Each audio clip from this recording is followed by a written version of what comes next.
यदि आपका बेटा आपके सामने जान का भीख मांगते मांगते मर जाए तो आपको कैसा महसूस होगा?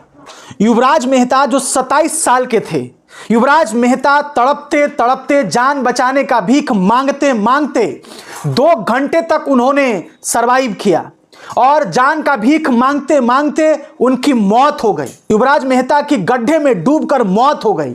लगातार 2 घंटा युवराज मेहता जान बचा लो, मेरी जान बचा लो, मेरी जान बचा लो कह कहकर सरकार से, लोगों से विनती करता रहा, अपने पिता के सामने अपने जान बचाने का भीख मांगता रहा, लेकिन इस सरकार ने उसके जान को नहीं बचा पाया। क्या इस देश में आम जनता का जान कीड़ा मकोड़ा से भी खराब है? क्या इस देश में एक आम जनता का जीवन कीड़ा मकोड़ा से भी खराब है?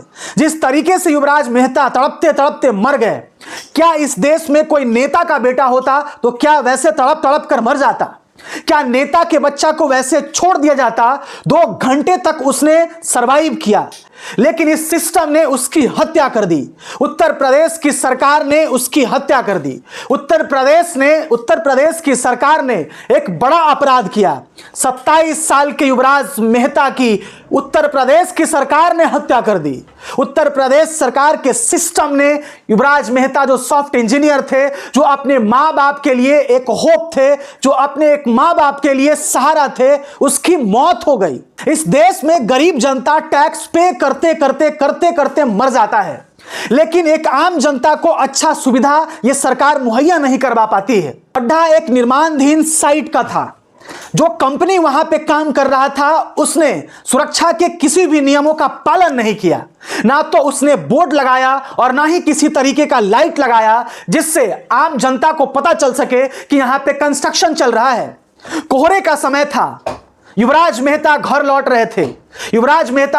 रहे थे और उसी वक्त युवराज मेहता की गाड़ी गड्ढे में कूद जाती है। और जब कूदती है उसके बाद युवराज मेहता गाड़ी में बैठकर अपने पिता को फोन लगाते हैं और कहते हैं कि मैं गड्ढे में डूब रहा हूं, पिताजी आकर हमें बचा लीजिए। उसके पिता ने कहा, बेटा चिंता मत करो, मैं तुरंत वहां पे आ रहा हूं। पिताजी दौड़ते भागते वहां पहुंचते हैं, वहां के सिस्टम से गुहार लगाते हैं, रोते हैं, बिलखते हैं और कहते हैं कि मेरे बेटे को बचा ले, लेकिन किसी ने उसके बेटे को बचा नहीं पाया। ना तो एसडीआरएफ पहुंचा और ना ही एनडीआरएफ पहुंचा। उस बिल्डर ने एक बड़ा अपराध किया है, वहां की सरकार ने एक बड़ा अपराध किया है। क्या इसकी सजा उसे मिलेगी? क्या कोर्ट इस पर संज्ञान लेगी?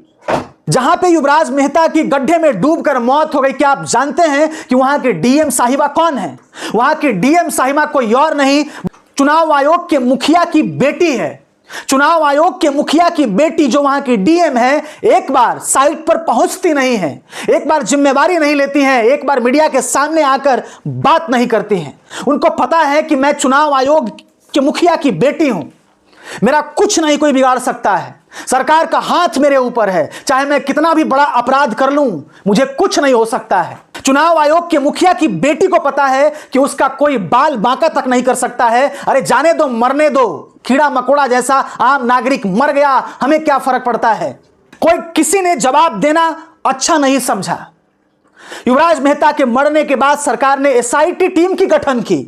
जब जान चला ही गया, एसआईटी का टीम आपने गठन कर दिया, क्या हासिल कर लीजिएगा आप? क्या युवराज मेहता वापस लौट आएगा? क्या जो आपने कानून का उल्लंघन किया, क्या इसकी सजा उस सरकार को नहीं मिलनी चाहिए? क्या उस बिल्डर को इसकी सजा नहीं मिलनी चाहिए? आखिर कब तक आम नागरिक इस देश में मरता रहेगा, तड़पता रहेगा और कीड़ा मकोड़ा के जैसा उसे उठाकर फेंक दिया जाएगा? वहां के लोगों में काफी गुस्सा है। कुछ लोगों ने पुलिस के ऊपर आरोप लगाया कि पुलिस हमारे आवाज को दबा रही है। पुलिस कह रही है कि चुपचाप रहो, ज्यादा बोलने की कोशिश मत करो। अब सवाल है कि खुला गड्ढा आखिर क्यों छोड़ा गया? सुरक्षा के नियमों का पालन आखिर क्यों नहीं किया गया? तीसरा सबसे बड़ा सवाल है कि रेस्क्यू में आखिर देरी क्यों हुई? सबसे बड़ा सवाल है कि क्या मंत्री जी का कोई बाल बच्चा होता, कोई मंत्री जी का बेटा होता, बेटी होती, तो क्या 2 घंटा के बावजूद भी उसके जान को नहीं बचाया जा सकता था?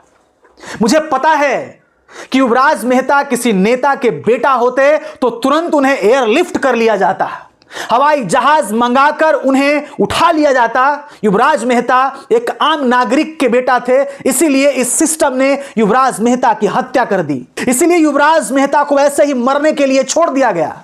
इसी देश में आम नागरिक जब कानून तोड़ता है तो उन्हें सजा मिलती है।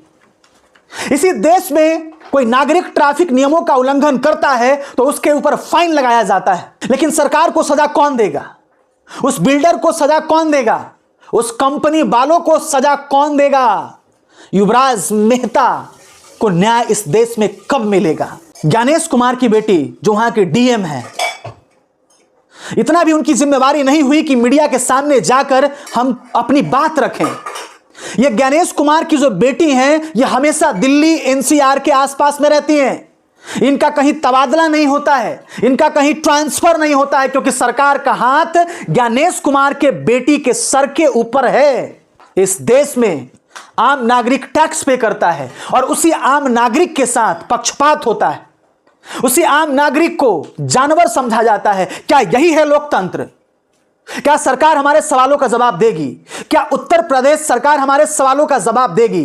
क्या भारत सरकार हमारे सवालों का जवाब देगी? एक आम नागरिक होने के नाते मेरा सवाल है कि क्या इस देश में आम नागरिक ऐसे ही मरता रहेगा? आखिर कब तक? कब तक प्रधानमंत्री मोदी जी, कब तक? मैं अपने सिस्टम से सवाल पूछ रहा हूं कि आखिर हम जैसा आम नागरिक कब तक मरता रहेगा इस देश में? बाकी इस केस के बारे में आप क्या सोचते हैं? अपनी प्रतिक्रिया जरूर दीजिएगा। आज के लिए इतना ही। जय हिंद, जय भारत।